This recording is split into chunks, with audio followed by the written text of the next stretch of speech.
For those who listened or watched last night's Prescott Coconino football game, yes, I do get super duper annoyed when 10,000 penalty flags get thrown during the course of the night. And before I get another referee sending me a letter telling me how unhappy he is with my criticism, look, I'm not saying that every single penalty was bogus or questionable, but dude, when the flags are being thrown every play or every other play, it just gets to be too much. Totally destroys the flow of the game. And, there was one instance where Uriah Tenet, supposedly got an interception, but it was erased due to a penalty. Actually, not a penalty. There were like 3 penalties called on that play. And it took the officials, come to think of it, I think it took the Allies and the Central Powers less time to hammer out the Treaty of Versailles to end World War I than it did for the officials to come to a conclusion on what the penalties were and how to proceed from there on. And then, of course, there had to be an excessive celebration call, which I'm sorry, I think that is a penalty that should be stricken from the rule book. Just let kids have fun. Jeez, I mean, it's right up there with the penalty for taunting. I mean, look, folks, this isn't kindergarten, okay? This is football. You go out there, you blast someone in the middle of next week. Hey, that's fine. But you wag your finger at someone like, say, Dikembe Mutombo style, and how dare you? How dare you? That behavior is unacceptable. You might hurt the feelings of the other player. A penalty for you, sir. Man, now, honestly, it's like, okay, I know there are going to be a lot of people out there who disagree with me on this, and that's fine, but I look upon sports as a form of entertainment, and to me, stuff like excessive celebration and taunting, that just enhances the entertainment factor. Besides, I think in a lot of cases, the taunting and stuff like that, I don't think it's taken too personally among the players. It's kind of like fighting in hockey. When the Arizona Sundogs were here, I talked to some of the players, and they said they'd have games where they'd mix it up with another player, and both dudes would just beat the ever-loving snot out of each other. Then 3 hours after the game's over, they meet up in a bar, and they're like, "Oh, hey, buddy, let me get you a beer now. That was some go-around we had out there, eh?" Okay, that's my really bad imitation of a Canadian accent there.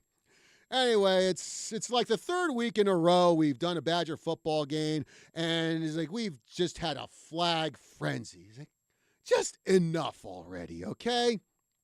Anyway, flags aside, it was a very competitive game last night between Prescott and Coconino, with the Badgers getting the 35-28 deke, and big night for Adam Lloyd. He had 140 rushing yards, 2 touchdowns. Josiah Peoples had a 53-yard touchdown catch from Uriah Tenet. Had a couple of guys on him, and, I mean, Joe Flya barely got into the end zone, but, hey, as long as you break the plane, even if it's just by a couple of inches, it still counts as a touchdown.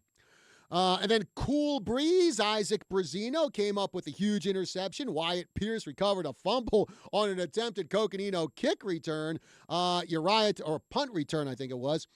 Uriah Tenet, as I mentioned before, 1 touchdown pass and 2 touchdown runs, and came up with some really big tackles, one of which prevented a Coconino touchdown. And Kelly Quarters and I mentioned this last night during our broadcast, that Tenet really doesn't get enough credit for his play on defense. I mean, everyone focuses on what Tenacious T does offensively, but they tend to forget he's also a very good defensive back. And, I'll admit it, Kelly and I, we're guilty of doing that too.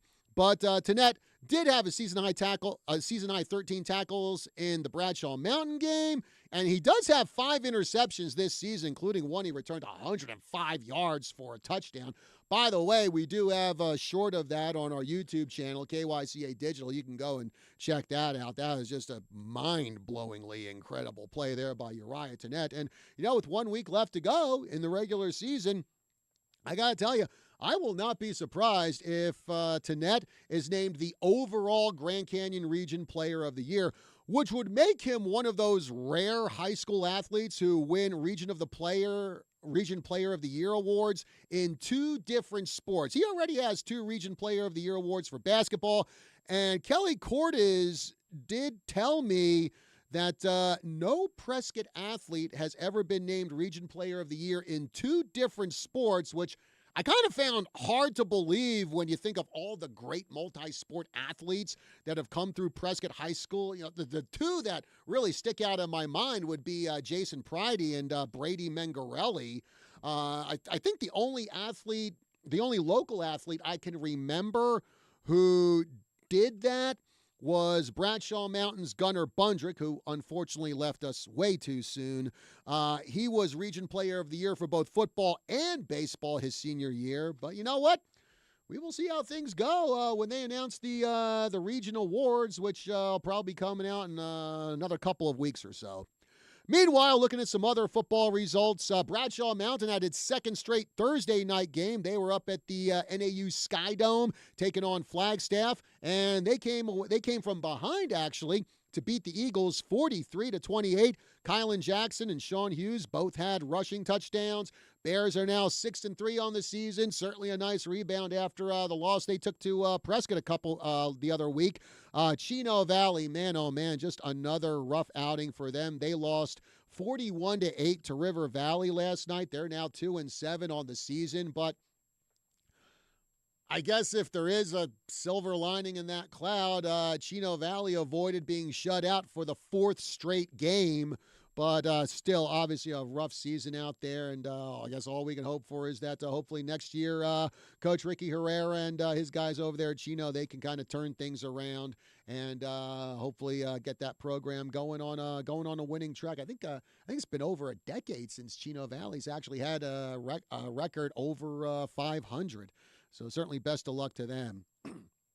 All right, folks, 928-541-1016, number to call here on the Tri-City Sports Roundup. Again, 928-541-1016 as we get rolling here with the Tri-City Sports Roundup. And speaking of sports, folks, if you thought KYCA did a great job covering sports, you ain't seen nothing yet, as Bachman Turner Overdrive sang. Speaking of Bachman Turner Overdrive, probably a group you can hear on our brand new classic rock station, 93.5, Prescott's Classic Rock. That's been going for a few weeks now, and we've been getting a lot of good feedback on that, a lot of good music, especially someone like me who was part of the MTV generation, a lot of good stuff on there. But as I was speaking with sports yesterday, we debuted our brand new station under the KYCA umbrella, 1450 The Team, kicking off with Dan Patrick. Also got Rich Eisen on there as well. And we're going to be bringing you a whole lot of game coverage as well. Stuff from college football, Major League Baseball, the NFL. We're looking at getting the Super Bowl on there. We'll have the college basketball championships. Also, we're looking at the College World Series for both baseball and softball. The Frozen Four, the college hockey championships will be on there. And yes, we will be expanding our local sports coverage over to the team eventually. We are looking at broadcasting quite a few Prescott boys basketball games this season, along with some other things. So the team is up and running. Finally, check it out on 1450 AM. Also, Magic 99.1, that is also under the KYCA banner. As Prescott Broadcasting, we are building our radio empire here in the Tri-City area. And of course, for here on KYCA, we're starting our local slate of local talk shows here for Saturday morning. Tri-City Sports Roundup now, 9 o'clock, Healthline with Dr. Hancock. 10 o'clock, we got Drive Time AZ, and then 11 o'clock, Eye on Prescott, all coming up here. Well, coming up on the other side of the break, we're going to be talking volleyball. In the studio with me, I have Coach Ephraim Bernard and two of his players, Ruby Jensen and Kate Wright from the Prescott volleyball team. We'll be talking to them on the other side of the break. We'll be back after this.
In case you're wondering what that was, going back to last night's game broadcast when my song dedication was The Fire of Joy by Ed Van Fleet, new age artist I really love. Well, that was it. That was Fire of Joy for all you folks listening to us on the radio side. So now you have a taste of Ed Van Fleet. And for all of you out there who may have missed our broadcast last night, yes, Mr. Metalhead John actually does like some new age music.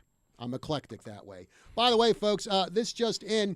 The ASU football game today against Oklahoma State, that has been moved to our brand new sports radio station, 1450 AM, The Team. So you can tune in there at 11:30 for the pregame show, and kickoff will be at 12:30 this afternoon for ASU versus Oklahoma State.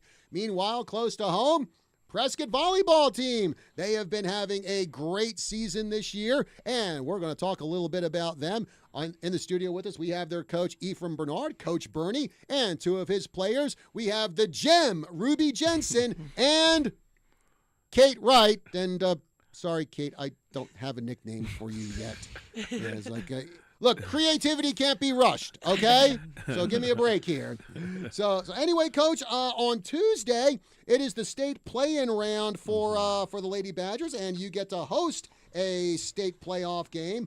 Certainly very exciting stuff there. And, well, just your thoughts on how you feel the Badgers are looking as you head into this play-in round, as you go in there, I believe, the number 14 seed and 12-5 overall. Yeah. Listen, we put a lot of work in preparing, and so we're excited for it. Tuesday, is going to be one of those, I think, opportunities for us to kind of showcase what we've been diligently working on, and so I'm excited for the opportunity for that, and just to see these athletes. What's crazy is that I think we haven't even hit full stride. When I look at the team in terms of our productivity and what we can in our efficiency, I think we're just getting there. And so, the culmination of all of that for Tuesday, I hope that is one of those things that our athletes, and I know that our athletes are ready for. So. Mm-hmm. Yeah, and Ruby, just tell us how much you're looking forward to actually being able to host a postseason game in your own gym Tuesday night against number 19 Rio Rico. Oh, I'm so excited, and I'm really looking forward to this. I'm really proud of our team, and I'm glad we get this opportunity to be here. And, Kate, I know going back a couple of years ago, it was a real struggle for Prescott volleyball. I think 2 years ago, the team only won maybe 2 or 3 matches. And last year, you had a great turnaround, made the state play-in round. This year, you're in the state play-in round as well. Just talk about the kind of progress you've seen over the last couple of years from this Prescott volleyball team. Well, I think Coach Bernie has done a great job at really emphasizing family in our program and making it a big part of our team to stay together and to work together, and I think that's really improved how we've played together. Well, speaking of that, that family atmosphere you do, I think one of the things you do with that is the matches I've gone to, I've seen kind of your post-game celebration there. So kind of, for those not familiar, take us through what exactly your post-game celebration is, how you came up with that. Got it. I'm Samoan, and Samoan by way of Hawaii. And so we would do and it's simply the mili mili. And it's just a way for us to get hype. It's a way for us to get our nerves out, but also just so we do it before the game and we do it after as a celebration with the student body and our teams. So it's a great way to prepare us, but also celebrate at the end. Great.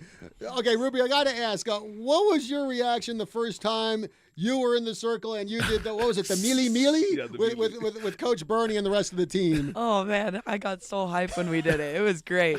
And, of course, a lot of things to get hype about with this Prescott volleyball team. Like I said, 12-5 in your PowerPoint games. In fact, you go back to the season opener, Kate. You took on Arcadia, and you want to talk about an absolute battle there. I think you led them 2-0 in that match, and then the Titans come back, win the next 2. You got to go to a fifth and deciding set. So talk about what that was like to kick off your season with an absolute nail biter against Arcadia.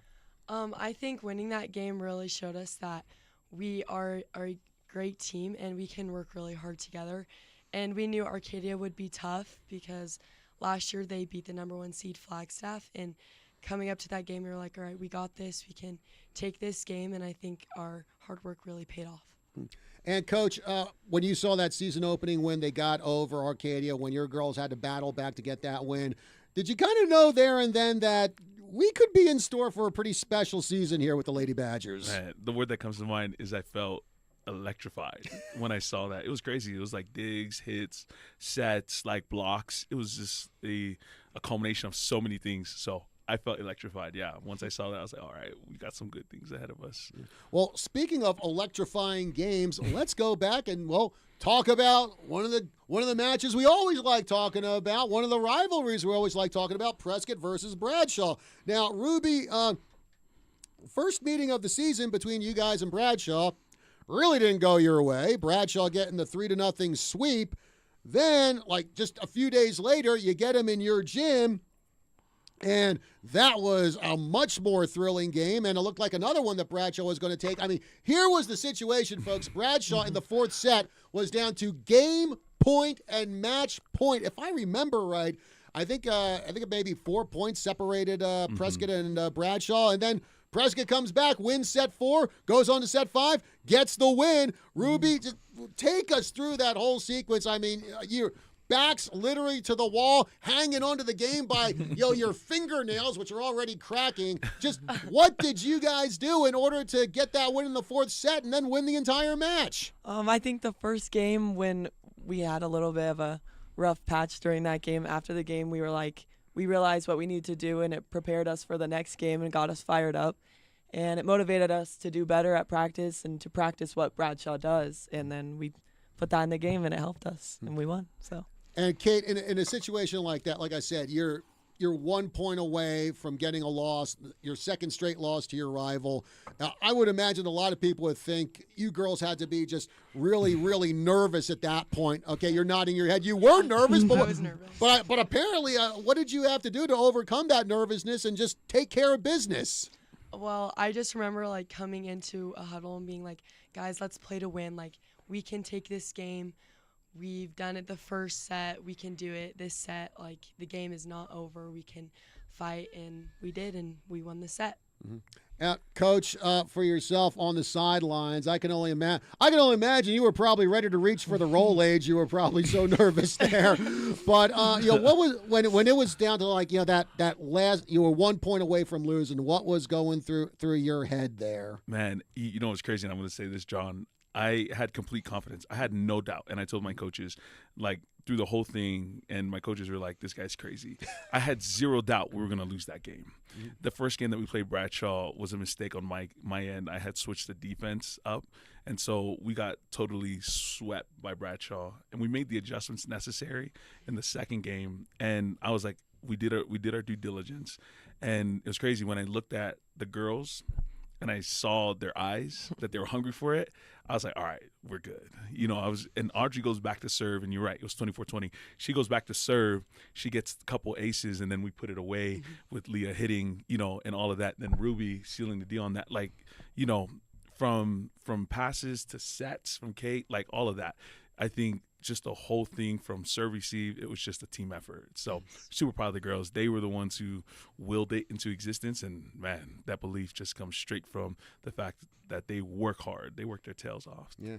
Well, along with that match, I think one match that doesn't get talked about because we always focus on Prescott versus Bradshaw, but the next night, you ladies had to go over to Kingman to play Lee Williams, and that was another one where you had to come from behind. You were down 2-1 to the Volunteers, and Ruby, what was that like? Going from a 3-2 win over Bradshaw the night before, and now you're kind of in the same boat with Lee Williams. I mean, I think after the Bradshaw game, we were on a high. Like, we were really excited. I remember going to school the next day, and people were telling me like how excited they were for us. And then we went to Lee Williams, and I mean, I got pretty nervous in that game as well as the Bradshaw game, but we pulled through, so it was good. Yeah, and Kate, what was your thoughts when you were down 2-1 and realized, oh, geez, we got to do this again and come from behind? Well, I mean, I will say, like, I was really hyped after the Bradshaw game, but that Bradshaw game was, like, a lot of effort, and I feel like we put a lot of energy into that. And like Bernie always says, like we need to respect every team that we play, and I think none of us like really expected that game against Lee Williams to go that way. So we definitely had to work a little harder than we thought. Okay. Well, folks, on the show with us today, I have Coach Ephraim Bernard, Coach Bernie, and two of his players, Ruby Jensen and Kate Wright, from the Prescott volleyball team. We'll be talking to them a little more on the other side of this break. But before we go to break, as always, it's time to see who shined over the past 7 days as we present the Tri-City Sports Roundup 3 Stars of the Week. Starting with the ladies, our number 3 star is Katie Rock and Roll of the Embry-Riddle volleyball team. She recorded 33 assists in the Lady Eagles' 3-0 sweep of Ottawa last Saturday. The number 2 star is Jocelyn Tavares of the Yavapai College volleyball team. She posted 32 assists, 7 kills, and 7 digs in the Lady Riders' 3-0 win over Justice College Wednesday. And our number 1 star of the week is Alana Gilray of the Prescott flag football team. She had 3 rushing touchdowns in the Lady Badgers' 24-0 shutout of Mingus on Tuesday.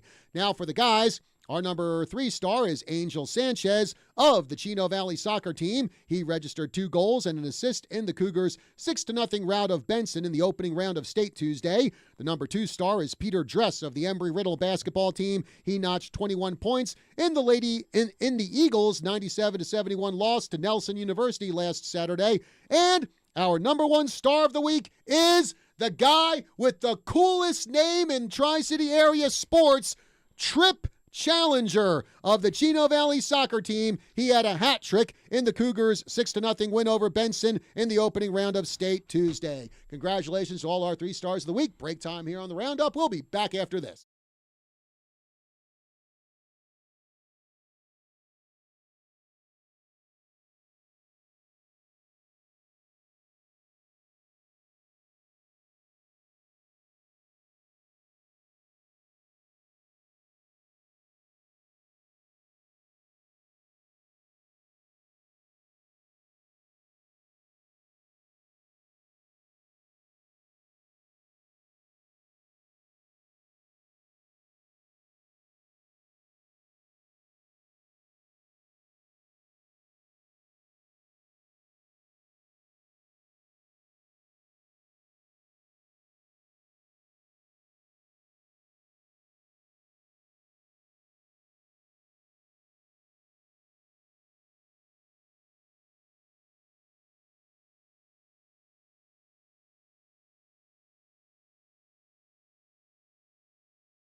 We are back here on the Tri-City Sports Roundup. John Rust with you here on this Saturday afternoon or Saturday morning, I should say, which actually could turn into a rainy Saturday afternoon. We shall see. And just remember, folks, well, if it is rainy, you can stay inside and just tune into our brand new station, 1450 AM, The Team, because at 11:30 today, we will have our pregame show for the ASU Oklahoma State football game. Kickoff for that is going to be 12:30 p.m. Again, that will be on 1450 The Team, our brand new sports station. Sports right here in the Tri-City area. This morning, we are talking with Coach Ephraim Bernard, Coach Bernie of the Prescott volleyball team, and we've got two of his players in the studio. We've got the gem, Ruby Jensen, and no nickname yet, Kate Wright.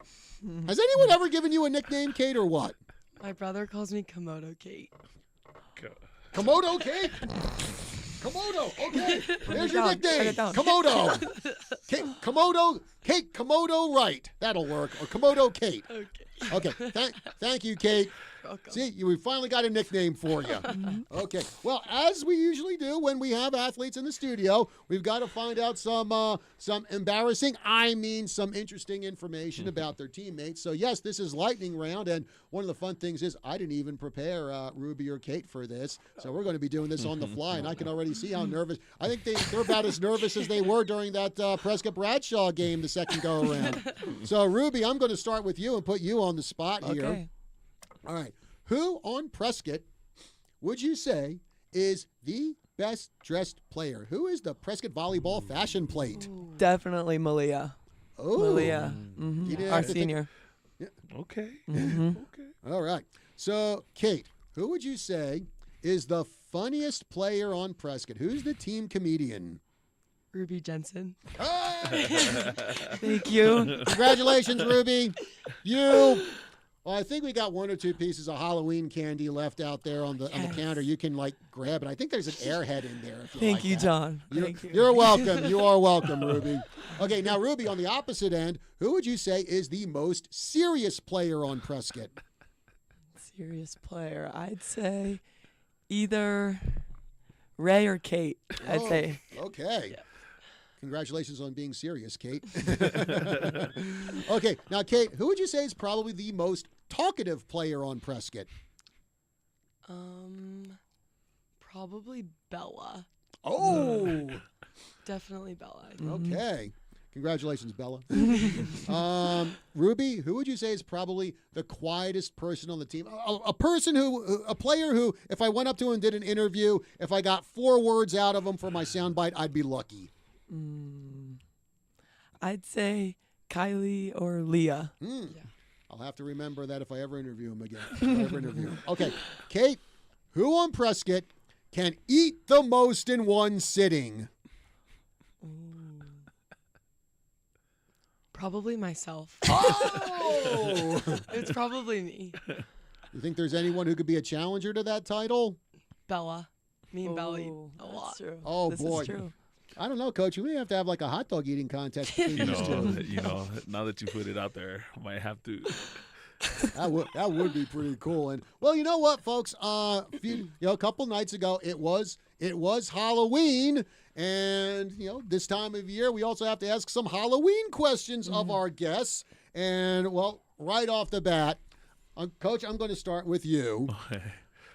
What? I just want to let you know, Halloween is like my. Okay, go ahead. Oh boy! I may have the horrible answers for you, but I got you, John. But they'll still be answers. Okay. And, our listeners may still find it funny. Okay, so Roger you never that. know. Okay, so Coach, what is the absolute scariest movie you've ever seen? Oh, probably Jeepers Creepers. Oh, really? Yeah, Jeepers Creepers. Because I was young. Because I was young, so it has some horrible sentimental attachment value to that. So Jeepers Creepers, yes. Okay, Ruby, what is the scariest movie you've ever seen? Lights Out. What made it so scary for you? I don't know. I couldn't deal with the dark after that. And that is really, I think that's a movie that really doesn't get enough love, because I actually saw Lights Out too.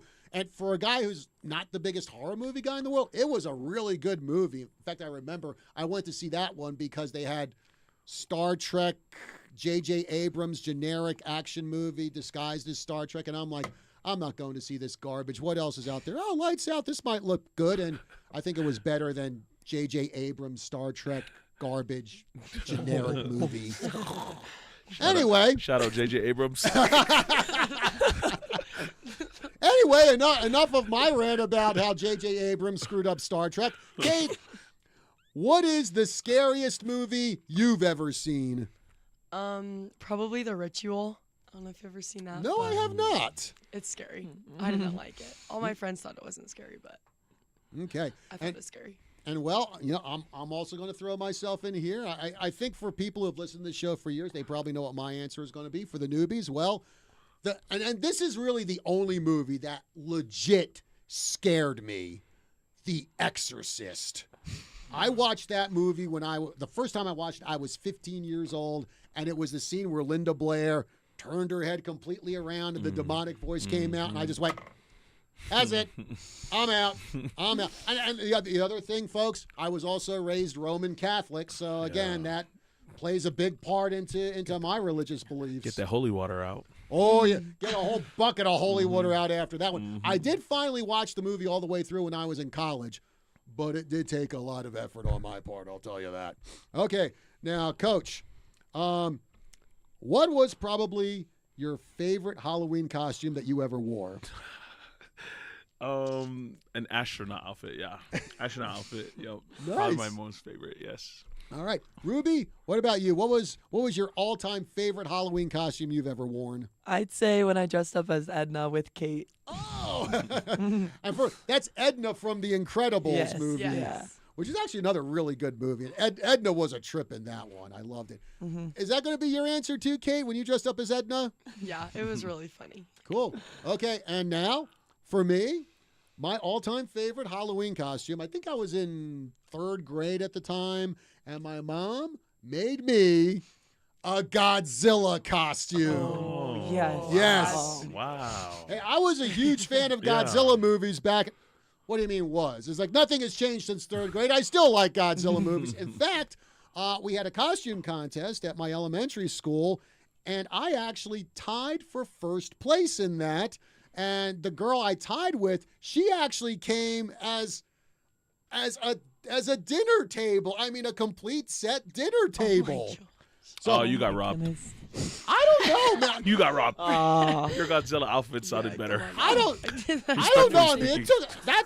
I'll admit, Coach, that took a lot of effort on her part or her parents' part. So I have no problem sharing 1st place with her. You said she came with a dinner table? She was dressed as a dinner she table. was the dinner table. Yes. Ah. Yes. That's a good one. That's You're right. about as original as you can get. That is true. That is Yeah. true. Better than the astronaut.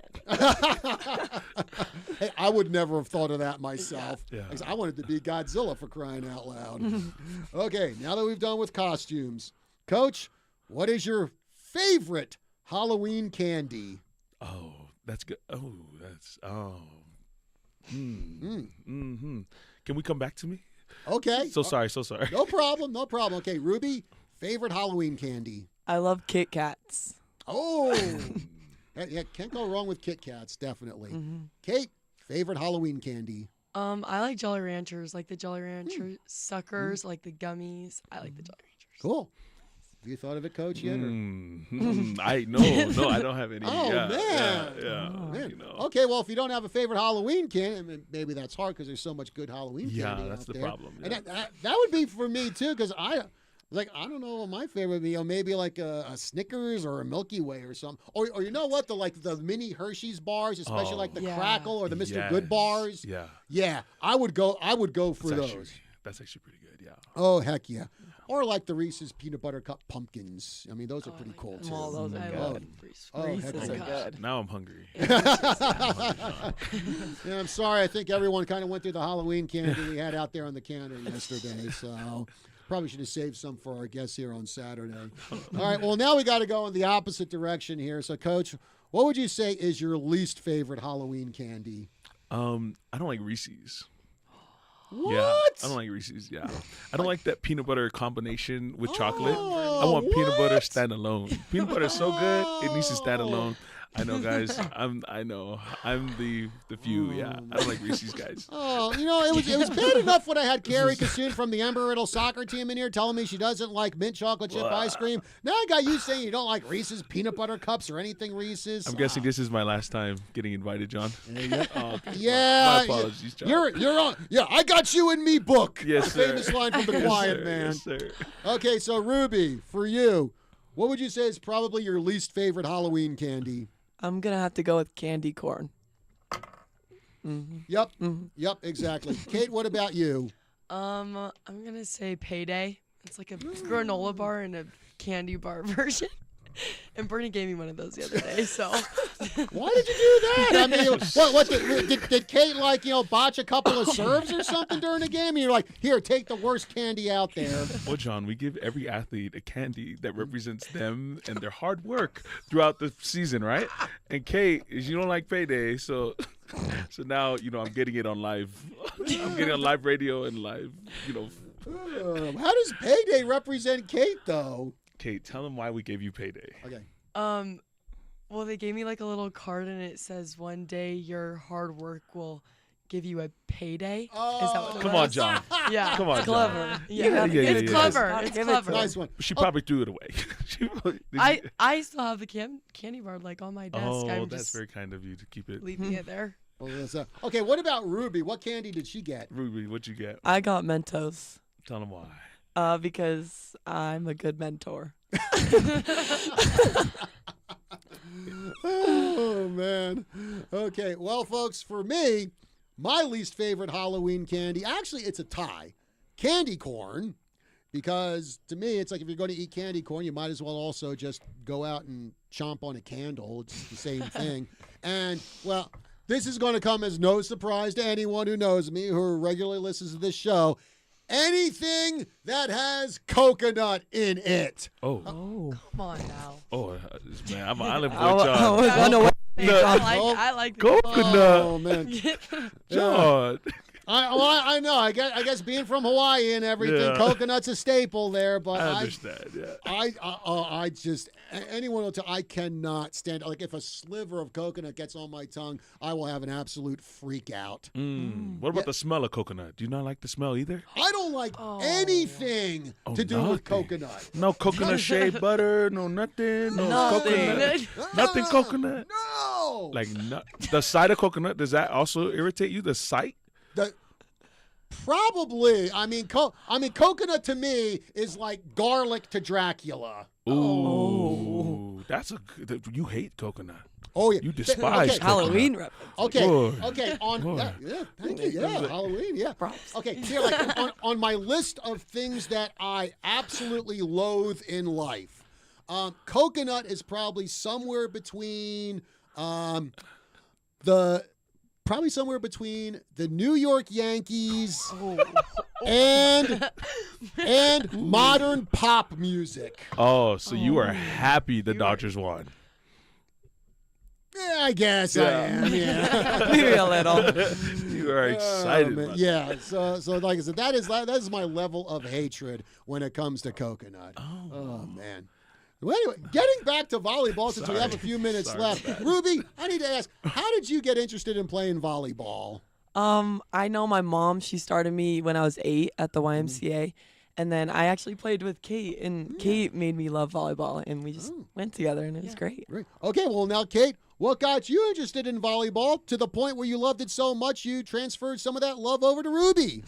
Well, both of my older sisters, they all played, and my dad played sand volleyball in high school.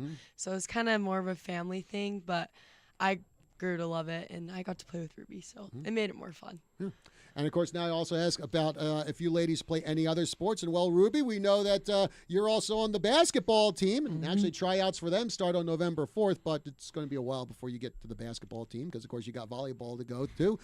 But just your thoughts on being able to be a multi-sport athlete doing both volleyball and basketball at Prescott High School. Oh, man, it's great. I'm just glad I can play sports that I love and that I'm physically able. So I'm very grateful. Kate, what about you? Any other sports besides volleyball?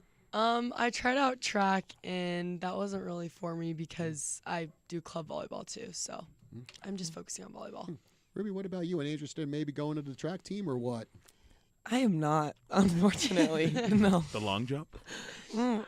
See, my sister did that. She's pretty good at it, but no, I don't think I am. And Coach, what about for you? How big is it to have two sport athletes? Because along with Ruby, of course, you got Bella Apt, Yeah. also volleyball and basketball, and equally well at both of them. How big is it for you to have those multi-sport athletes on your team? Man, I think we have actually, if I look at our roster, couple, like even the girls that play club volleyball, they're athletic and they can play multi-sports as well, and they probably do, but like, yeah, I think it's a great things in other sports translates to volleyball, and so I think it's a great thing to play multiple sports and figure out the different dynamics of different sports as well. Yeah.